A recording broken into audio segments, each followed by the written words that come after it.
किसान भाइयों नमस्कार, स्वागत है आपका फार्मिंग विद मनप्रीत चैनल पर। आज हम किसान भाइयों जो चर्चा का हमारा विषय है, चर्चा हम करेंगे माइकोराइजा पर। माइकोराइजा क्या है, माइकोराइजा कैसे काम करता है हमारी फसलों में, तो हमें क्या इसकी डोज बरतनी चाहिए, कितनी मात्रा हम अपनी फसल में डालनी चाहिए। सबसे पहले किसान भाइयों आपको बता दें कि जो हमने माइकोराइजा का थैला लिया है वो एक हमारा बायो फर्टिलाइजर है, जैव उर्वरक है।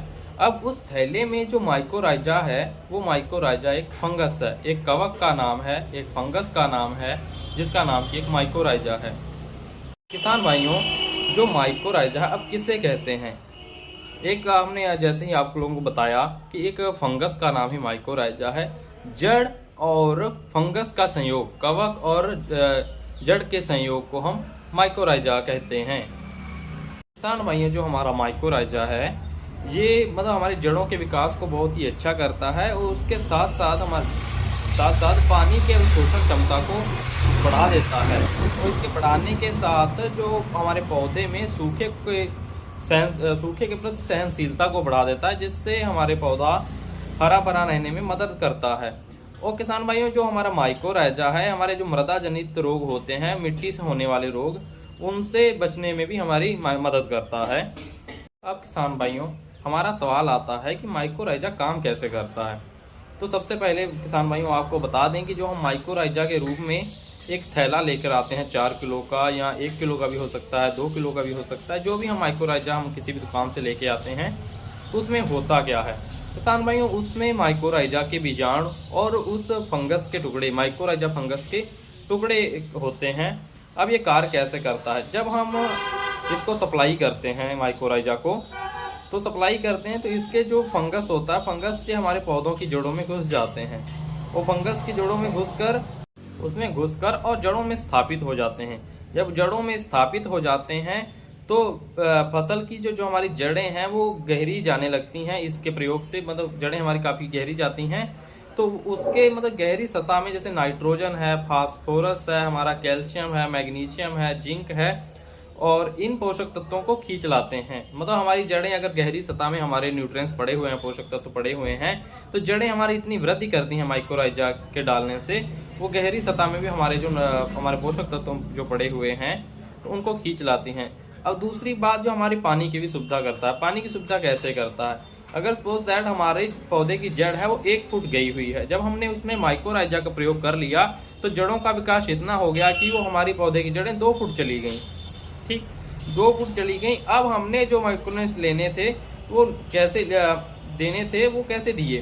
तो किसान भाइयों जो हमारी जो पौधे की जड़ें 2 फुट गहरी चली गई, तो 2 फुट गहरे से जितने भी हमारे जो न्यूट्रिएंट्स थे, पोषक तत्व जो लीच होके नीचे की ओर गए हुए थे, वो जब हमारी जड़ें इतनी नीचे तक चली गई तो वो जो लीच हुए नीचे पड़े हुए थे हमारे पोषक तत्व, उनको भी हमारी जड़ों ने अवशोषित करके अब हमारे पौधे को दे दिया। अब इतनी चीजें जब पौधे को मिली तो पौधा क्या हुआ, हरा भरा हो गया। और इसके पानी, अब कभी कभी सूखे की समस्या आ गई या हमारा किसी कारणवश हमारा सिंचाई की सुविधा हमारी लेट हो गई, सिंचाई हम लेट कर पाए, तो वो इतनी जड़ों का विकास इतना अच्छा हुआ था कि वो उसका हमने जो सूखे का झटका हमारी फसल को इसने नहीं लगने दिया। सूखे के प्रति सहनशील हमारे पौधे को इसने बना दिया। किसने बनाया, हमारे माइकोराइजा ने। किसान भाइयों बात करते हैं हम इसके लाभ की। अगर हम माइकोराइजा अपनी फसल में प्रयोग करते हैं तो हमें इनसे क्या क्या लाभ मिलेंगे। तो किसान भाइयों जब हमने माइकोराइजा का प्रयोग अपनी फसल में किया तो उससे क्या हुआ, हमारे जो पौधे की जड़ें थी उनका बहुत ही अच्छे तरीके से विस्तार हुआ और हमारे जो फसल थी उसकी बहुत ही अच्छी वृद्धि हुई। और वृद्धि होने के साथ हमारी जो उपज में बढ़ाने में इसने मदद की। और दूसरी बात करते हैं किसान भाइयों, जो हमारी जड़ प्रणाली है उसकी बहुत ही अच्छे तरीके से विस्तार हुआ और हमारी जो मृदा उर्वरता को बढ़ाया इसने। कैसे बढ़ाया कि पोषक तत्वों का अवशोषण क्षमता बढ़ा दी इसने। ठीक, अवशोषण क्षमता बढ़ा दी तो हमारी जो जमीन थी, हमारी जो मृदा थी, पहले तो हम हमारे पौधों को 1 फुट से ही अपने वो देती थी, अपने न्यूट्रिएंट्स देती थी, पोषक तत्व देती थी। अब इसने जड़ों का विकास इतना अच्छा कर दिया कि वो 2 फुट से भी अपने दूसरे 2 फुट पर भी जो उसके पोषक तत्व लीच हुए पड़े हैं वो भी हमारे पौधे को उपलब्ध करा रही है।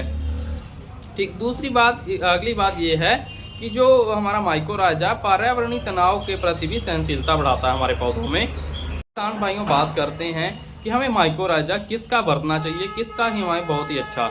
नंबर 1 पर तो आता है हमारा किसान भाइयों कि हमें धानुका कंपनी का माइकोर के नाम से आता है, हमें उसका माइकोराइजा बरतना चाहिए। बहुत ही अच्छा रिजल्ट है उसका, जो कि मैंने खुद भी प्रयोग किया हुआ है।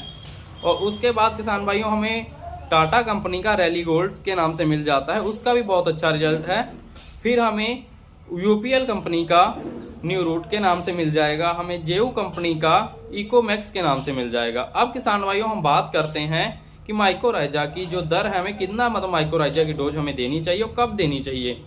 माइकोराइजा की डोज जो है किसान भाइयों, हमें 4 किलोग्राम अपनी फसल में जब हम बुआई करते हैं, फर्स्ट फर्टिलाइजर देते हैं, तब हमें उसके साथ मिलाकर देनी चाहिए। जैसे हमने गन्ने की बुआई की, हमने कोड़ों में जब अपने फर्टिलाइजर को डाला, एनपीके डाली या हमने एसएसपी डाली या हमने डीएपी डाली, तो हमने इसके साथ ही मिलाकर हमें 4 किलोग्राम मात्रा इसकी हमें कोड़ों में डाल देनी चाहिए। उसके बाद में जहाँ हमारे धान में, अगर हमारे धान जो है, धान में अगर जैसे हमने फर्स्ट फर्टिलाइजर एप्लीकेशन डाली तो उसके साथ मिलाकर डाल दें। दूसरी अगर डोज डालना चाहते हैं किसान भाइयों, तो पहले पानी पर हमें दूसरी डोज भी डाल देनी चाहिए। धन्यवाद किसान भाइयों। कैसी लगी आज की जानकारी, और कमेंट करके अवश्य बताएं, और अच्छा लगा तो लाइक करें और फार्मिंग विद मनप्रीत चैनल को सब्सक्राइब कर लें। धन्यवाद किसान भाइयों।